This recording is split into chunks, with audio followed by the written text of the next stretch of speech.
sweet life? Taste it now. That's what happens to men who steal women. The smell of burnt coffee and broken dreams filled my cramped IT repair shop at 7 in the morning, but nothing could have prepared me for what I'd discover on my wife's laptop that day. My name's Tom Garrison, and I've spent the last 20 years fixing other people's problems while my own life quietly fell apart. Tom, can you look at my laptop? It's acting weird again, Marissa called from the kitchen, her voice carrying that familiar tone of barely concealed irritation. At 39, my wife still turned heads at the advertising agency where she worked, all sharp suits and sharper ambition. Me? I was the guy people called when their Wi-Fi died and forgot the moment it worked again. I grabbed her MacBook and headed to my shop, a converted garage behind our suburban house. The morning light filtering through dirty windows cast everything in a sickly yellow glow. Perfect metaphor for my marriage, I thought, firing up the diagnostic software. Just a corrupted cache, I muttered, running the cleanup routine. But something caught my eye in the recent files folder. Hotel confirmations, gym membership upgrades, and a folder labeled TD that made my stomach drop.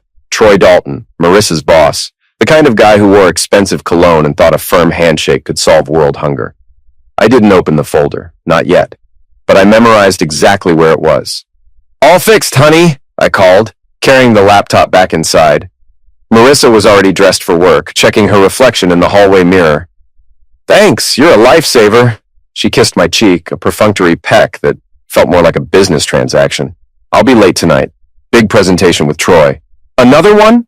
I kept my voice neutral, years of practice hiding my thoughts. It's important, Tom. Some of us have careers that actually matter. The words hit like a slap, but she was already grabbing her gym bag and heading for the door. After she left, I sat in my kitchen, staring at my reflection in the black coffee.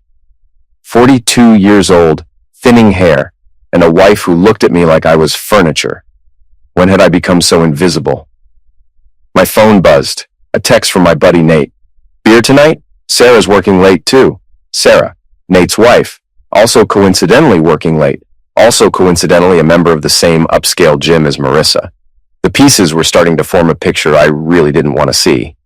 That afternoon, I did something I'd never done before.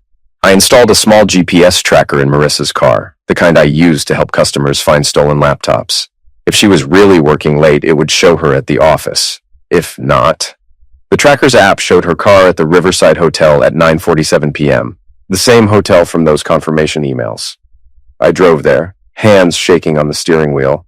The parking lot was dimly lit, full of shadows and secrets.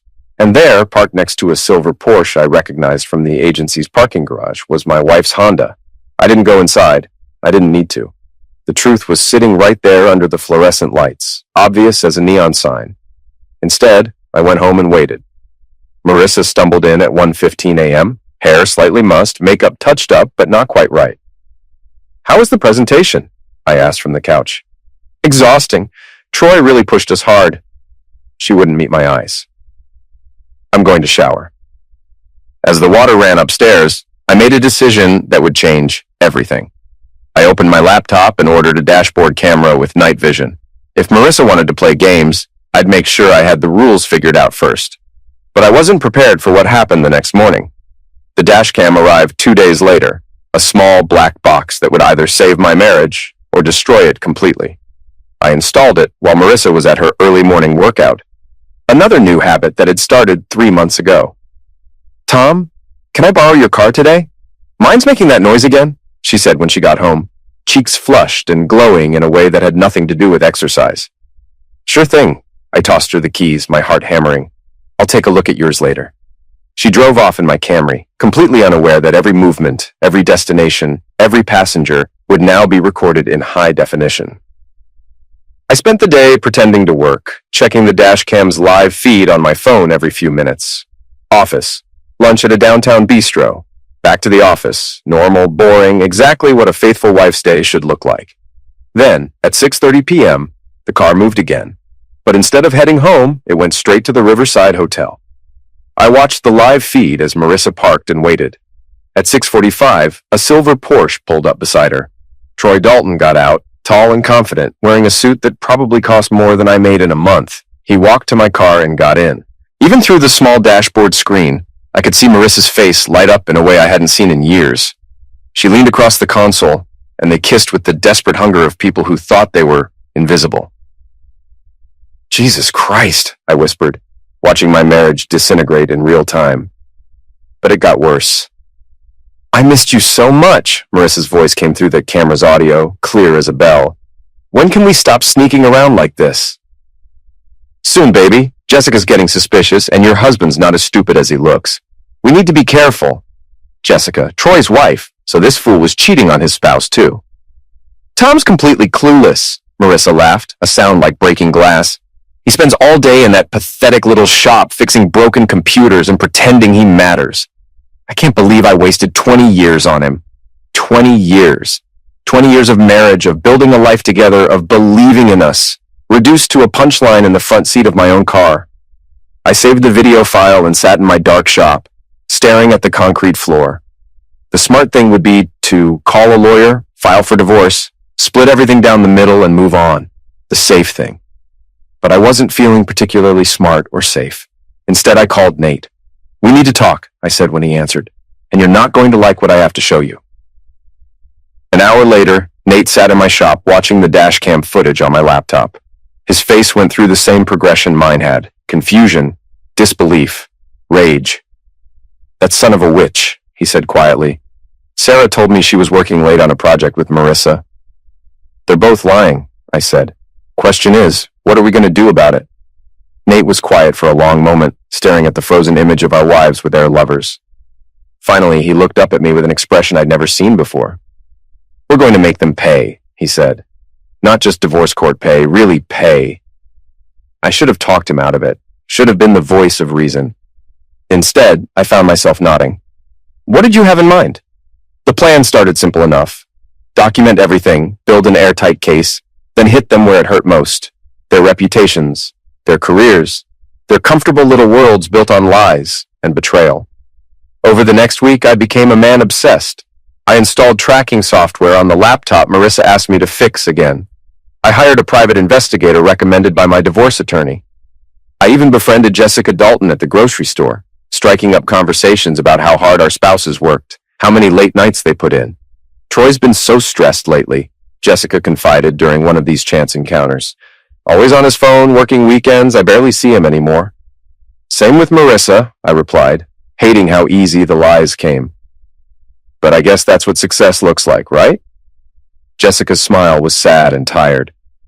I suppose sometimes I wonder if it's worth it. You have no idea, I thought. The PI's first report arrived on a Thursday. Photos of Marissa and Troy entering the hotel, credit card receipts for expensive dinners. A paper trail of deception that would hold up in any courtroom. But Nate and I had bigger plans than just winning a divorce settlement. We need to hit them where they live, Nate said, spreading the photos across my workbench like evidence at a crime scene. Their jobs, their social circle, their precious reputations. What are you thinking? Troy's got that big client presentation next week, right? The one Marissa's been helping him prepare for? Nate's grin was carnivory. What if his Porsche had some mechanical problems that morning? I stared at him. You want to sabotage his car? Nothing dangerous, just inconvenient. Sugar in the gas tank, maybe slash a tire or two. Make him miss the biggest meeting of his career. It was petty. It was risky. It was exactly what the vindictive part of my soul wanted to hear. And then what? Then we let their wives know exactly what kind of men they married. That Saturday night, while Marissa was at another work dinner, Nate and I drove to Troy's gym. The Porsche sat in the parking lot like a silver trophy, all polished chrome and arrogant curves. You sure about this? I asked, holding a bag of sugar and a knife. Are you? Nate countered. I thought about 20 years of marriage, about Marissa's laugh when she called me clueless, about Troy's hands on my wife while he sat in my car. The sugar went into the gas tank with a soft whisper. The knife slid through the sidewalls of 2 tires with barely any resistance. And when we were done, I left a note under the windshield wiper. From the husband you never met. Tom Garrison. Let him figure out what that meant. We were back home before midnight, adrenaline still coursing through our veins like electricity. I felt more alive than I had in months. Monday morning, my phone rang at 6:30 a.m. Tom, it's Marissa. Something terrible happened to Troy's car. Someone vandalized it in the gym parking lot. Can you believe that? I made appropriate shocked noises while fighting to keep the satisfaction out of my voice. That's awful, honey. Did he call the police? Of course, but they probably won't find anything. Troy's devastated. He missed his big presentation because of it.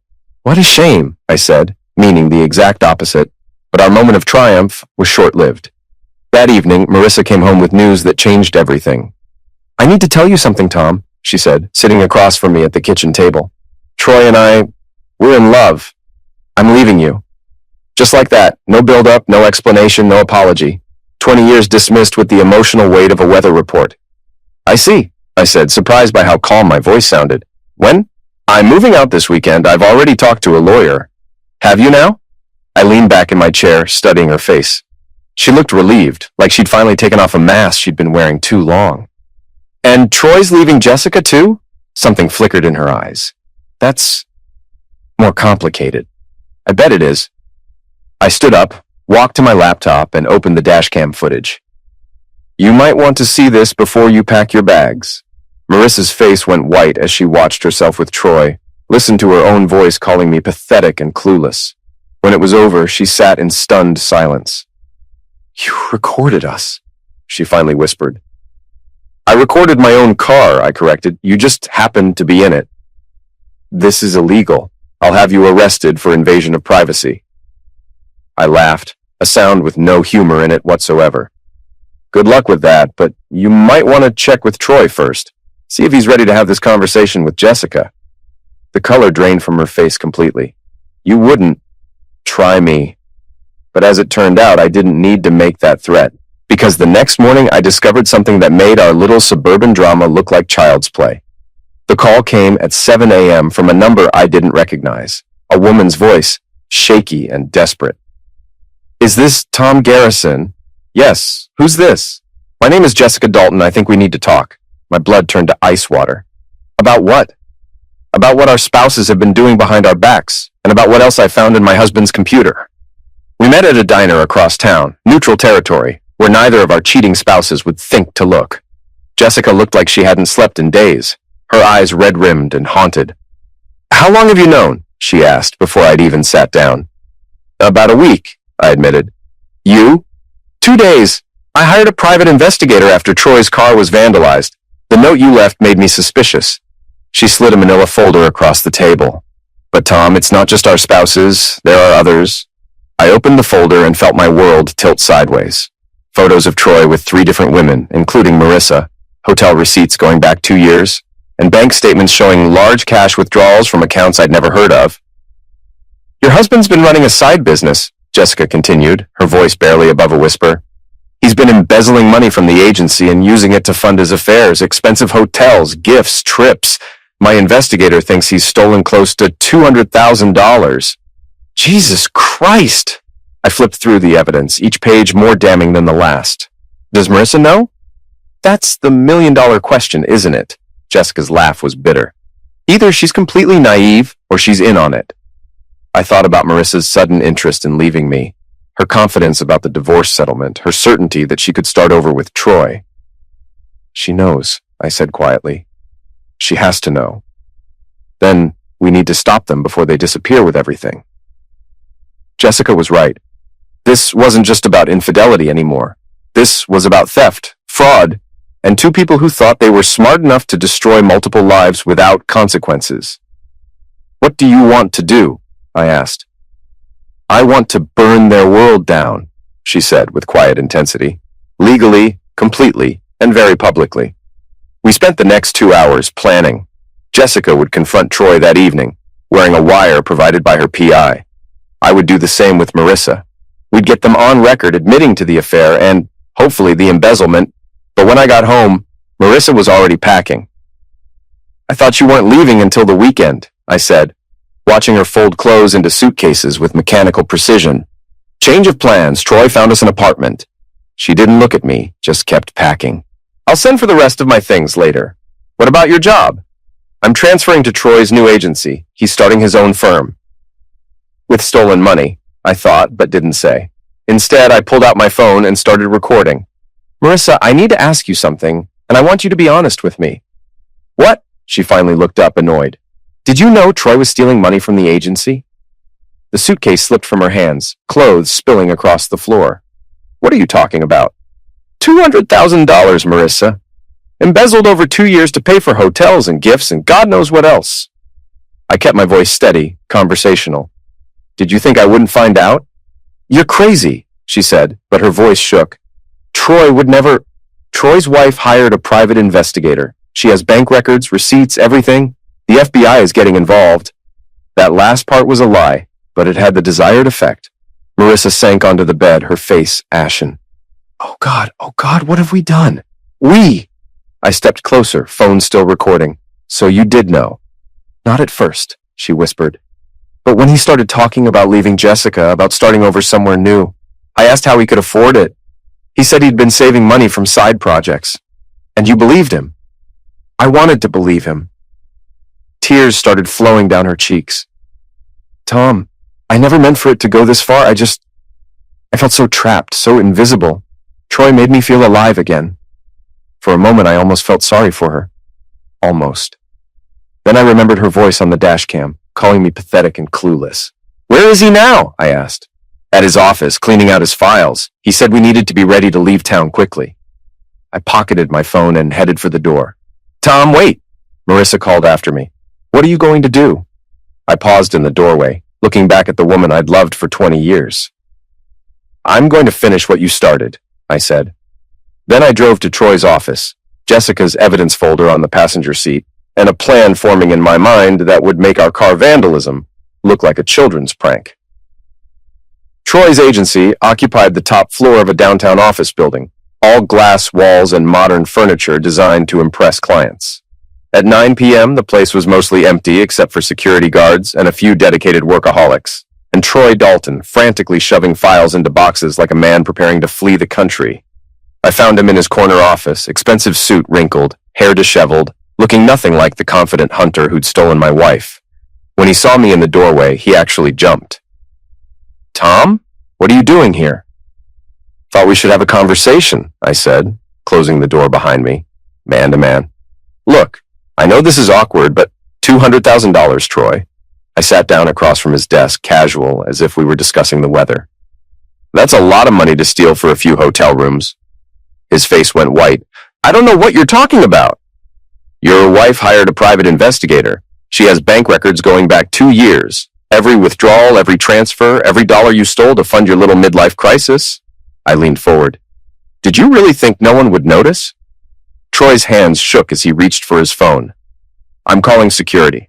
Go ahead. I'm sure they'd love to hear about your embezzlement scheme. Or maybe we should call the FBI instead. Jessica's PI seems to think they'd be very interested in your creative accounting. The phone clattered back onto the desk. Troy slumped in his chair like a deflated balloon. It wasn't supposed to happen like this, he said quietly. It started small, just a few thousand here and there. But then Marissa and we started making plans. Real plans, and I needed more money to make them work. So you decided to steal it? I was going to pay it back. His voice cracked with desperation. Once my new agency got off the ground, I would have replaced every penny. With what? You don't have any clients lined up. You don't have any startup capital except what you stole. You were planning to run away with my wife and hope nobody noticed the missing money. Troy's silence was answer enough. I pulled out my phone and showed him the recording of Marissa's confession. She told me everything, Troy. About the money, about your plans to skip town, about how this whole thing was your idea from the beginning. That's not true, he protested. Marissa knew about the money. She helped me plan where to move it, how to cover our tracks. She's as guilty as I am. Perfect. I'd gotten him to implicate both himself and Marissa in a single sentence. The phone was still recording. So you're saying my wife was an active participant in embezzling $200,000 from your agency? Yes. No. Troy realized he'd been trapped, but it was too late. You can't use that recording in court. I didn't consent to being recorded. Actually, in this state, only one party needs to consent to record a conversation. I consented. The recording is perfectly legal. I stood up, pocketing the phone. Enjoy explaining this to the police, Troy, and to your wife, and to your former clients when this hits the news. I was halfway to the elevator when he called after me. Tom, wait, we can work something out. I'll pay back the money, end things with Marissa, whatever you want. Just don't destroy my life over this. I turned around slowly. You should have thought about that before you decided to destroy mine. The elevator doors closed on Troy's stricken face, and I felt a satisfaction deeper than anything I'd experienced in years. But the night wasn't over yet. Jessica was waiting in the lobby, along with two men in cheap suits who had federal agent written all over them. Tom, meet Special Agents Morrison and Chen from the FBI's Financial Crimes Division, she said. I thought they might be interested in hearing your recording. I handed over my phone without hesitation. Troy Dalton just confessed to embezzling $200,000 and implicated my wife as an accomplice. Everything's on there. Agent Morrison nodded grimly. We've been building a case against Mr. Dalton for 3 months. Your evidence should be enough to make arrests. What happens now? I asked. Now we go upstairs and have a conversation with Mr. Dalton, and then we pay a visit to your wife. As the agents headed for the elevator, Jessica touched my arm. Thank you, she said quietly, for helping me find the truth. Thank you for showing me how deep this really went. We stood in the empty lobby, two people whose lives had been shattered by the same betrayal, watching justice finally catch up to the people who'd wronged us. But even as federal agents arrested Troy Dalton on charges of embezzlement and fraud, even as Marissa was led away in handcuffs as an accomplice, I knew this was just the beginning of their punishment. Because tomorrow, when the story hit the local news, when their colleagues and friends and neighbors learned the truth about what they'd done, the real consequences would begin. And I intended to make sure everyone knew exactly who Tom Garrison was, not the pathetic, clueless husband they'd dismissed, but the man who'd brought down their entire house of lies. The story broke on the morning news 3 days later. Local ad executives arrested in embezzlement scheme ran as the lead story, complete with perp walk footage of Troy and Marissa being led away in handcuffs.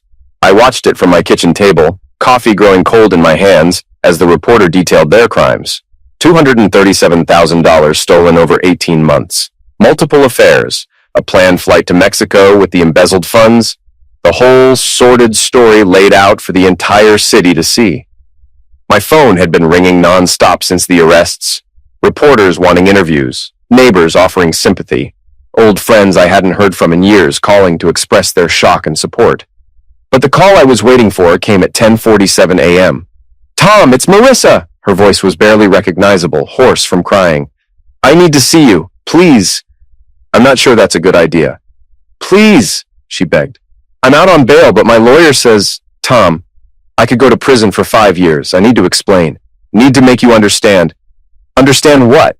That you helped your boyfriend steal $250,000? That you plan to run away to Mexico with stolen money? I think I understand perfectly. It wasn't supposed to happen like this, she sobbed. I never wanted to hurt you. I felt so lost, so invisible. Troy made me feel important again. Important enough to become a federal criminal. I know how it looks, but I swear I didn't know about the money at first. By the time I figured it out, I was in too deep. I was scared to say anything. I almost laughed.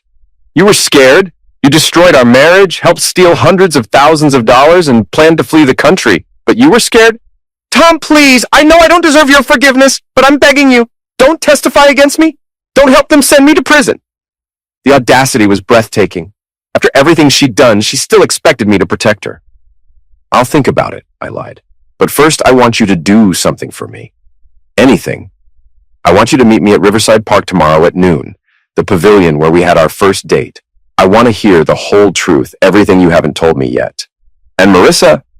Yes? Bring Troy with you. There was a long pause. Tom, I don't think... Both of you, or no deal. I want to hear from both of you how this happened. How you justified destroying so many lives. You owe me that much. Okay, she whispered. We'll be there. I hung up and immediately called Jessica, Nate, and 3 other friends who'd been following the story.